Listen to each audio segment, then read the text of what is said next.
Hello friends. ఈ మధ్య social మీడియాలో ఒక మాట చాలా బలంగా వినిపిస్తుంది.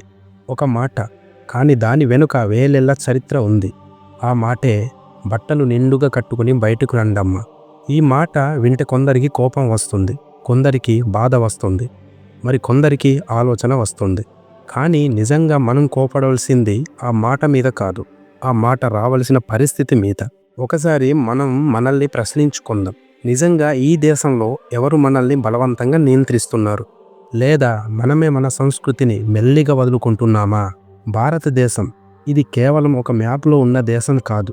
ఇది ఒక భావం, ఒక జీవన విధానం.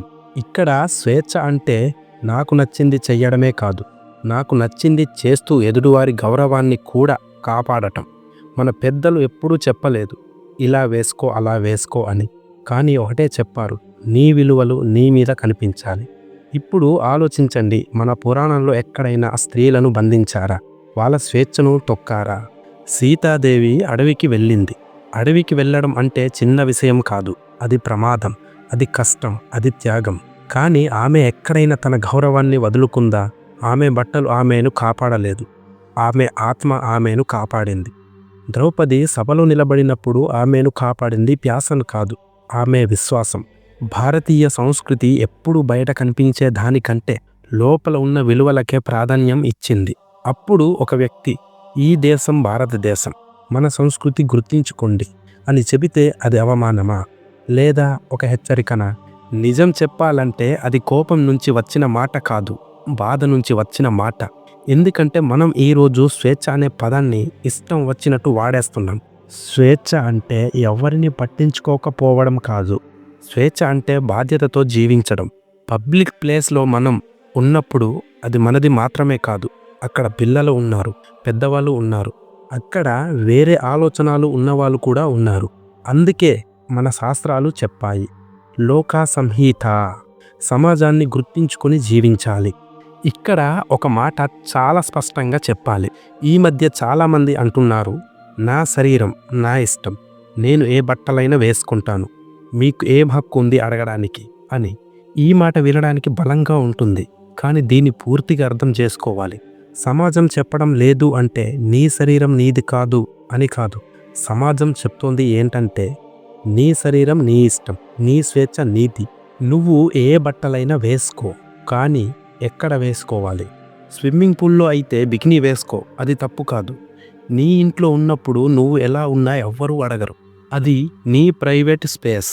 కానీ బయటకు పబ్లిక్ ప్లేస్లో వచ్చినప్పుడు అక్కడ నువ్వు ఒంటరిగా లేవు, అక్కడ చిన్నపిల్లలు ఉన్నారు, అక్కడ వేరే కుటుంబాలు ఉన్నాయి, అక్కడ వేరే మైండ్ సెట్ ఉన్నవాళ్ళు కూడా ఉన్నారు. అందుకే సమాజం చెప్పేది ఒక్కటే, చీర వేసుకో అని కాదు, సల్వార్ కట్టుకో అని కాదు, జీన్స్ వేసుకోకూడదు అని కాదు. ఏది వేసుకున్నా పర్వాలేదు, చీర అయినా, జీన్స్ టీషర్ట్ అయినా, లంగా ఓణి అయినా, చుడిదార్ అయినా. కానీ శరీర భాగాలు ప్రదర్శనంగా కనిపించకుండా చూసుకోండి అని మాత్రమే. ఇది నియంత్రణ కాదు, ఇది గౌరవం. ఇంకో మాట కూడా నిజం, నీ శరీరం నీ ఇష్టం అంటాం కదా, అలాగే ప్రతి ఒక్కరికి తన సొంత మైండ్ సెట్ కూడా ఉంటుంది కదా. నువ్వు ఎలా ఉండాలి అని నీకు ఒక ఆలోచన ఉంటుంది, నువ్వు ఏమి వేసుకోవాలి అని నీకు ఒక మైండ్ సెట్ ఉంటుంది. అలాగే ఇతరులకు కూడా తమ తమ మైండ్ సెట్లు ఉంటాయి. ఇప్పుడు ప్రశ్న ఏంటంటే, ఎప్పుడు పురుషుడు మైండ్ సెట్ మారాలి అని మాత్రమే ఎందుకు అంటున్నాం? అది మారాలి, అందులో సందేహం లేదు. కానీ స్త్రీల మైండ్ సెట్ మారకూడదా? ఒక స్త్రీ నేను ఇలా ఉండాలి, నేను ఇలా కనిపించాలి, నేను ఇలా ప్రజెంట్ అవ్వాలి అని ఆలోచిస్తే ఇంకొక మనిషి కూడా నేను స్త్రీని ఇలా చూడాలి అని తన మైండ్లో ఒక ఇమేజ్ ఫామ్ చేసుకుంటాడు కదా. అందుకే ఒకవైపు మాత్రమే మార్పు కోరితే సరిపోదు, సమాజం మారాలి, పురుషులు మారాలి, అలాగే స్త్రీలు కూడా ఆలోచించాలి. ఇది నింద కాదు, ఇది నిజం.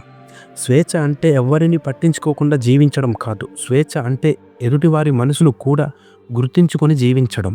ఇంకో విషయం, ఎలాగైనా ఫోటోలు తీసుకుంటాను, నా ఇష్టం అంటారు, తప్పు కాదు. కానీ సోషల్ మీడియా ప్రైవేట్ కాదు, అది పబ్లిక్. అక్కడ నువ్వు పెట్టే ఫోటో నీ గురించి మాత్రమే కాదు, నీ కుటుంబం గురించి, నీ సమాజం గురించి, నీ సంస్కృతి గురించి కూడా ఒక ఇమేజ్ క్రియేట్ చేస్తుంది. అందుకే ఎలాగైనా ఫోటోలు తీసుకో, కానీ పెట్టాల్సింది మాత్రం నిండు కట్టు బట్టలతో ఉన్న ఫోటోలు పెడితే ఇంకా గౌరవంగా ఉంటుంది కదా. ఇదే శివాజీ గారు చెప్పాలనుకున్న మాట. ఆయన ఇంటెన్షన్ నియంత్రించడం కాదు, అవమానించడం కూడా కాదు. గుర్తు చెయ్యరు. పాశ్చాత్య దేశాల్లో ఉన్నది మన దేశానికి కాపీ పేస్ట్ అవ్వదు. అక్కడ చలిలో బతకడానికి దుస్తులు, ఇక్కడ సంస్కృతిని కాపాడుకోవడానికి దుస్తులు. ఇక్కడ బట్టలు శరీరాన్ని మాత్రమే కప్పవు, వ్యక్తిత్వాన్ని చూపిస్తాయి. ఇది స్త్రీలకే కాదు, పురుషులకు కూడా వర్తిస్తుంది. కానీ ఈరోజు మనం ఏం చేస్తున్నాం? మనకు నచ్చింది చేస్తూ మన మూలాలను మర్చిపోతున్నాం. మరి ఎవరో ఒకరు ఆగండి, ఆలోచించండి అని చెబితే అతడే తప్పు అనిపిస్తాడు. ఇక్కడే సమస్య. భారతదేశంలో స్త్రీని ఎప్పుడూ వస్తువుగా చూడలేదు. అమ్మగా చూసింది, అక్కగా చూసింది, దేవతగా చూసింది. అయితే ఈరోజు స్త్రీ గౌరవం గురించి మాట్లాడుతున్నప్పుడు మనమే మనల్ని ప్రశ్నించుకోవాలి. మన ప్రవర్తనలో మన విలువలు కనిపిస్తున్నాయా? ఇది ఆంక్షల విషయం కాదు, ఇది నియంత్రణ విషయం కాదు, ఇది సెల్ఫ్ రెస్పెక్ట్ విషయం. శివాజీ గారు దేవుడు కాదు, ఆయన మాటే చివరి మాట కాదు. కానీ ఆయన మాటలో మనకు అర్థం చూపించే నిజం ఉంది.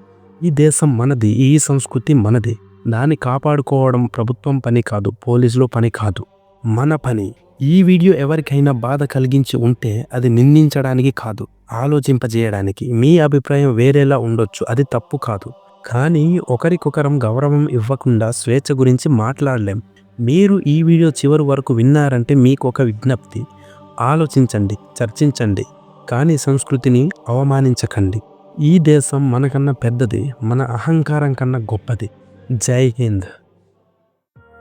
ఇది ఫ్రెండ్స్ ఇవాల్టి వీడియో. ఈ వీడియో మీకు ఎలా అనిపించిందో కామెంట్ చేయండి. ఈ వీడియో మీకు నచ్చినట్లయితే లైక్ చేయండి, మీ ఫ్రెండ్స్ అండ్ ఫ్యామిలీకి షేర్ చేయండి. కొత్త వాళ్ళైతే మన ఛానల్ని సబ్స్క్రైబ్ చేయండి. Thank you.